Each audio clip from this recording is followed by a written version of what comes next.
Give me a sign. Hit me, baby, one more time. You think I'm in love, that I'm sent from above.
Yes, I was used in CIA black budget operations, many of them of a military nature.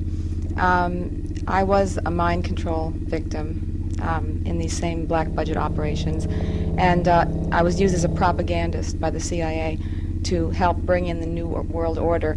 I was actually a media person, I still am, radio and TV and print journalism, and basically they set me up through a CIA front company to propagate the New World Order through New Age propaganda.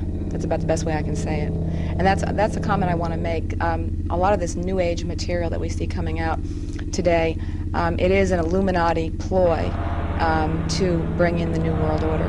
It's sort of a diversionary tactic, part of it. It's a way to get people to be complacent and under mass mind control. And that involves a lot of the trance channeling, all those sorts of things. It's a way to sort of lull people into a false sense of security based on a false spirituality. And now, Barbara, can you, we're going to take a break here in a minute, but will you be able to tell our viewers and our listeners how to distinguish between what seems to be the real material and what seems to be false, some disinformation on the New World? I can try. I can say that I've been under very severe harassment pretty much for the past 4 years, since 1994. And interestingly enough, 1994 was the time at which I started to speak out, not publicly even, but just to tell people some of the things that I'd been involved in. What did you start saying? About what? In 1994, what did you start saying that created? Okay. Well, it was something I think about breaking my programming also.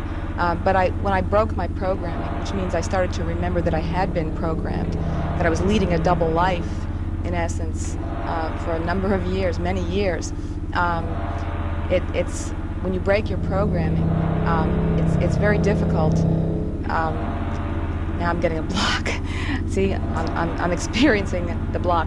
Basically, they place blocks on you. But when you break your programming, they'll do whatever they have to do in order to make sure that they re-recruit you, or they can stop that from happening. So if they can't stop you from remembering, they hope that they can stop you from speaking. All right? And some of the things that were done to me, I can tell you, they flew black helicopters over my home at rooftop level.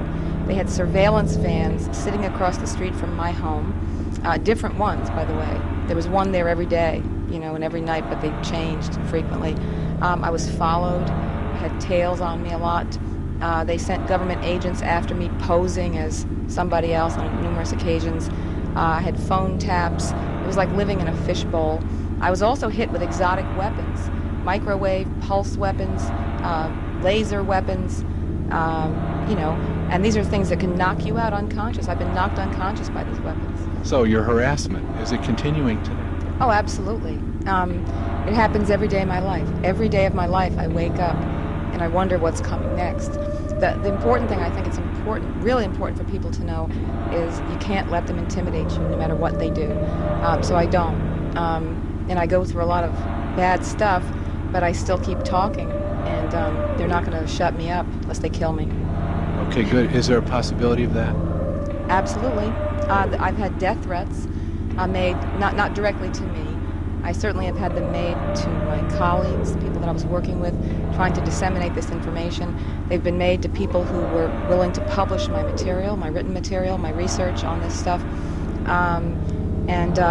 Yeah, it's definitely a very risky thing to do. Yeah, I'll bet. It's scary to be right when the government's wrong. Yeah, you got that right. And I want to say something about the car stuff that she was saying.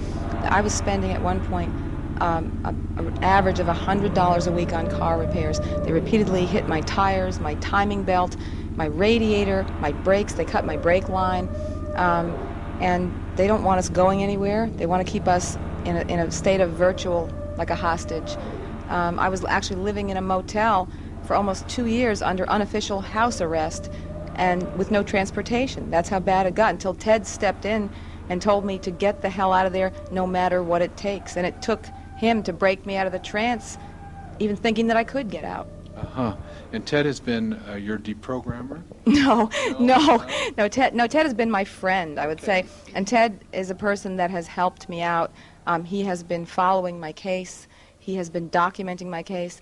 And he has made depositions so that if anything happens to me, that he, as he says on the deposition on video, we will know why.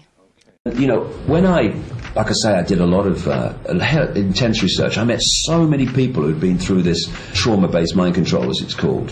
When I saw that period when Britney Spears was going into hairdressers and having her hair cut off, and she was having all these problems and ending up, you know, in all these kind of... You know why it's happening? The programming had broken down. Yeah. The programming had broken down. So, it was basically like a virus was in the computer, and it wasn't performing to program. Have you seen the clip on YouTube where she's being interviewed and she suddenly just goes into another... No. The interviewer's chatting to her and she's answering the question sensibly, and then she just sort of looks to the side and her eyes go all wide. She's going, oh, hello, and then she comes straight back to what she was saying, as if she can't remember what's just happened. Well, that's classic. It's on YouTube, and to watch it, you think, what the hell has just gone on there? Yeah, that's classic. But she went through all this kind of strange behaviour, like cutting her hair and so much more strange behaviour. It's in the papers all the time, strange behaviour.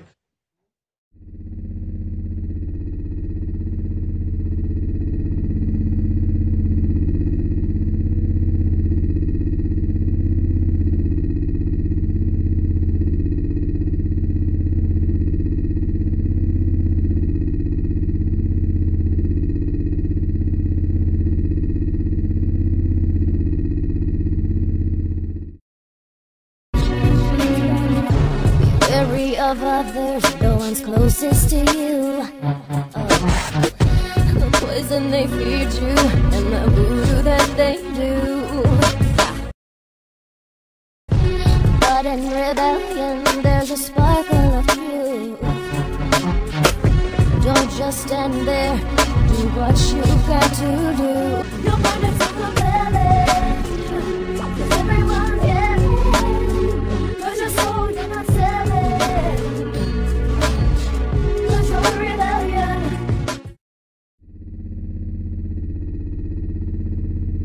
How's your new album, Britney? I heard it's gonna be a hit. Think it's funny. Come on.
Oh, look at the cameras on.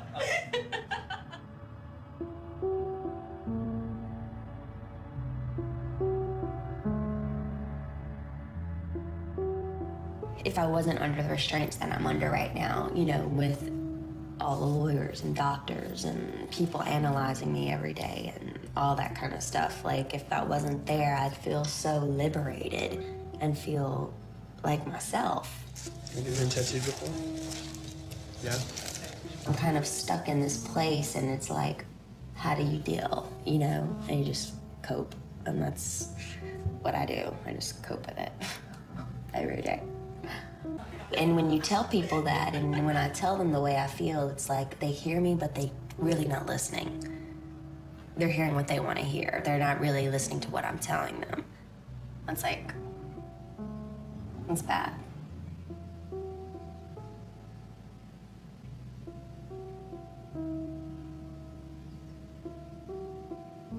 I'm sad.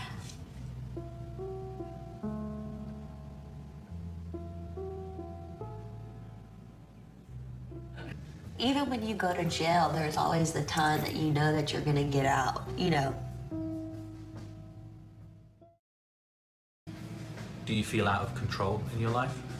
No, I don't feel like it's out of control. I think it's too in control. There's no excitement. There's no passion. There's no, like, it's just like Groundhog Day.